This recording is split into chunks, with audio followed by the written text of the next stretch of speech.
Greetings, victims of the fourth transformation. Welcome to this space of harsh reality. We begin another week in this valley of tears called Mexico.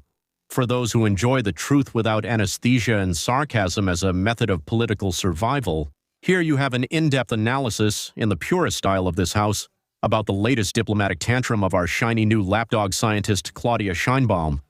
And what about her phobia of women, who do make their own decisions, who have their own voice, and who know how to do their job without asking anyone for permission?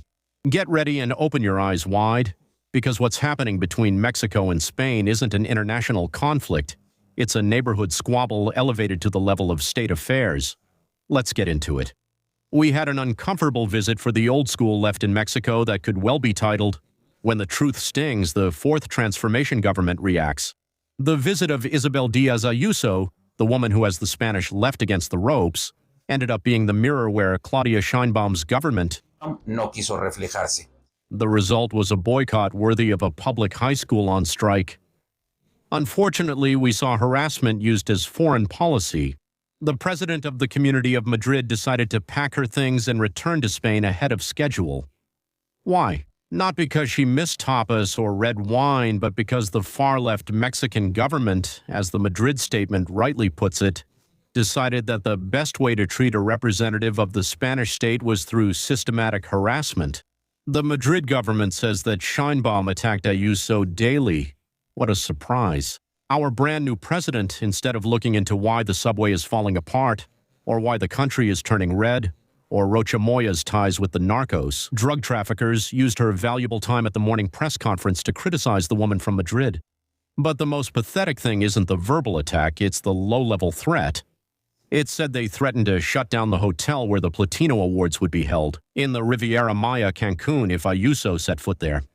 What kind of statesman do we have, gentlemen? Logistics worthy of a cartel. If she comes, I'll shut you down. What was Ayuso's mistake? Why so much hate?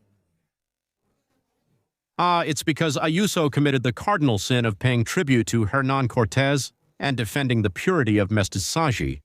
Good Lord.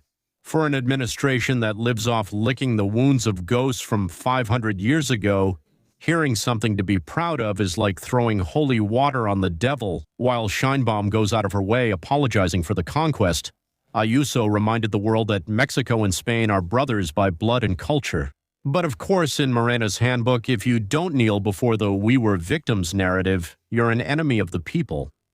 What Claudia doesn't understand is that Mexicans today couldn't care less about what Cortés did. We care about what they aren't doing today. Like, for example, not extraditing a criminal of Rocha Moya's caliber. But wait, the most interesting part is coming. The double standard, or in other words, the red carpet for the champagne socialist. This is where things take a turn. While Isabel Díaz Ayuso is pursued, boycotted, and asked for the full name of every person she meets with, a totalitarian act of espionage worthy of the Stasi, others are welcomed with fanfare and a red carpet. Let's talk about the Fourth Transformation's favorite darling, Pablo Iglesias, the former vice president of Spain, the radical who lives in Galapagar but preaches poverty, and who is also the director of Canal Red.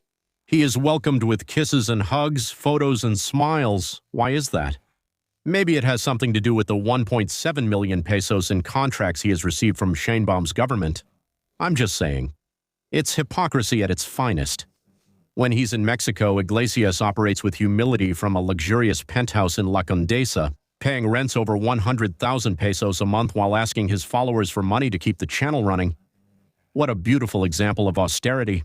Mexican public money, the kind that's not enough for chemotherapy or fixing potholes, ends up in the pockets of a Spaniard who comes here to tell us how sovereign we are. So the sovereignty talk doesn't apply there, right, Claudia?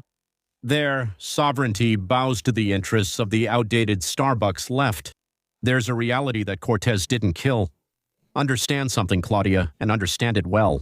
Hernán Cortés has been underground for centuries, and his sins, if there were any, have already been judged by history. But you and your party not only have sins, but also a lot to answer for in the present. Hernán Cortés is not responsible for the more than 200,000 murders that have made this 6-year term, and the previous one, which you've copied, the bloodiest. Morena is. Cortés is not to blame for the 130,000 disappearances that have thousands of mothers searching in clandestine graves. Morena is. Cortés did not sign the promissory notes for the largest public debt in the history of this country. Morena did. Cortés is not responsible for the skyrocketing prices of eggs and tortillas. Morena is. Cortés does not have deals with narco politicians to win elections in Guerrero, Sinaloa, or Michoacán. Morena does, and they shamelessly defend them as well. Enough of using the past as a shield to hide the mediocrity of the present. The discourse about the conquest is the favorite mass distraction toy of those who have no results to show off.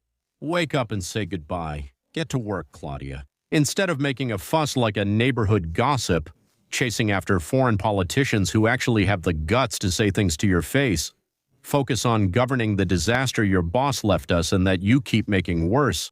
Mexico doesn't need a resentful woman with the ideology of a high school agitator. It needs a president who delivers results. And you, of course, are not delivering them. But I'll be glad when more accusations keep coming out against the rats you have as cronies in your party.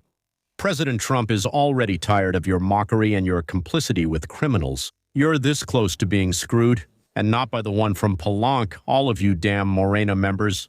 The worst is coming for you. I'll leave that for you to chew on. Don't let yourselves be fooled by the smokescreen of fake sovereignty while they empty our pockets to finance the regime's friends. Remember that we're waging a war, Mexico against Morena. What do you think? Remember, you can make your donations via PayPal. Find the relevant information in the comments section. Thanks to you, this channel remains active. It's very important to subscribe, like, and press the bell to receive notifications whenever there's new content. Thank you.